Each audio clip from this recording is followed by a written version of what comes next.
yang melarang praktik riba, gharar atau ketidakpastian, dan maisir atau perjudian. Dengan adanya rekomendasi syariah, lembaga keuangan syariah dapat memperoleh kepercayaan dari masyarakat dan meningkatkan integritas operasional.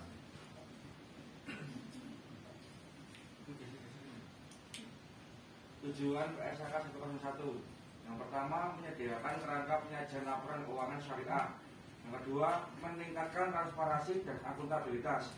Yang ketiga, memastikan kesesuaian dengan prinsip syariah. Yang keempat, membantu pengguna laporan keuangan dalam memahami kinerja keuangan syariah. Prinsip-prinsip syariah dalam akuntansi. 1. Keadilan dan kesejahteraan atau al-adil, yaitu menjaga kesetaraan dan keadilan dalam semua transaksi dan kegiatan ekonomi. 2. Transparansi dan akuntabilitas atau al-syafa'afiyah, yaitu menyajikan informasi yang akurat, jujur, dan transparan.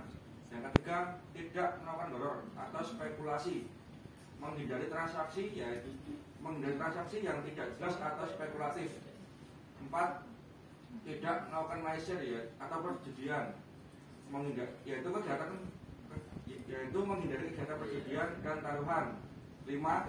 Tidak melakukan riba atau bunga, menghindari pengambilan bunga atau keuntungan tidak adil.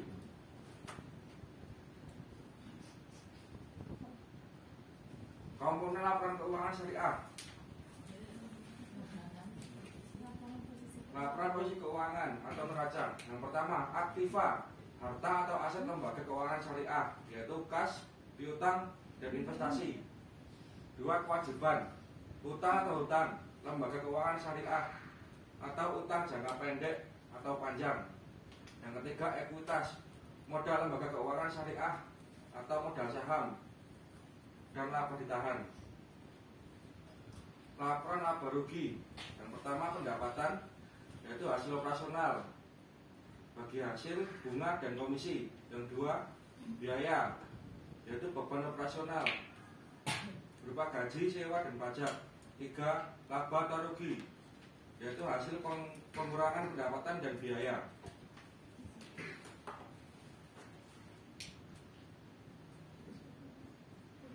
Laporan perubahan ekuitas. Yang pertama, perubahan modal saham. Yang kedua, laba ditahan atau rugi. Yang ketiga, dividen.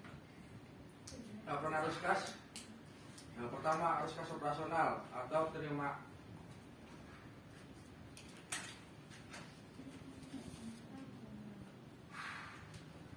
Laporan arus kas. Yang pertama, arus kas operasional atau penerimaan atau pengeluaran kas. 2. Arus kas investasi,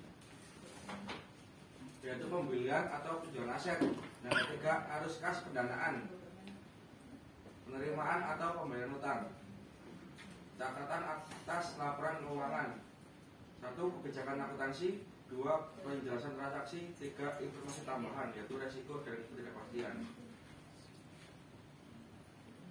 Selanjutnya ada contoh transaksi syariah. Yang pertama ada mudharabah atau bagi hasil, kerjasama antara pemilik modal dan pengelola untuk membagi hasil. Contohnya, bank syariah memberikan modal kepada pengusaha dengan bagi hasil 50/50. Yang kedua ada musyarakah atau kerjasama, itu antara dua pihak atau lebih untuk membagi keuntungan dan kerugian. Contohnya, perusahaan syariah bekerjasama dengan investor untuk membangun proyek. Yang ketiga ada murabahah atau jual beli barang dengan harga yang jujur dan transparan. Contohnya, bank syariah menjual barang kepada nasabah dengan harga beli plus margin yang jelas. Yang terakhir ada ijarah atau sewa barang atau jasa dengan biaya yang jelas. Contohnya, bank syariah menyewakan mesin ATM kepada pengusaha. Selanjutnya ada pelaporan keuangan syariah. Yang pertama, laporan keuangan harus disajikan secara transparan. Laporan keuangan harus disajikan secara jelas, akurat, lengkap, dan mudah dipahami. Yang kedua ada laporan keuangan harus sesuai dengan prinsip syariah. Laporan keuangan harus mematuhi prinsip syariah seperti tidak ada unsur riba, tidak ada unsur gharar atau spekulasi, tidak ada unsur maisir atau perjudian. Yang ketiga ada laporan keuangan harus diaudit oleh auditor independen, yaitu untuk memastikan keakuratan dan keandalan data. Manfaat PSAK 101 yang pertama meningkatkan kepercayaan investor, yang kedua meningkatkan transparansi dan akuntabilitas, yang ketiga memastikan kesesuaian dengan prinsip syariah, yang keempat membantu pengembangan industri keuangan syariah. Kesimpulannya, PSAK 101 merupakan standar akuntansi keuangan syariah yang penting untuk memastikan penyajian laporan keuangan syariah yang akurat, transparan, dan sesuai dengan prinsip syariah. Sekian dari kelompok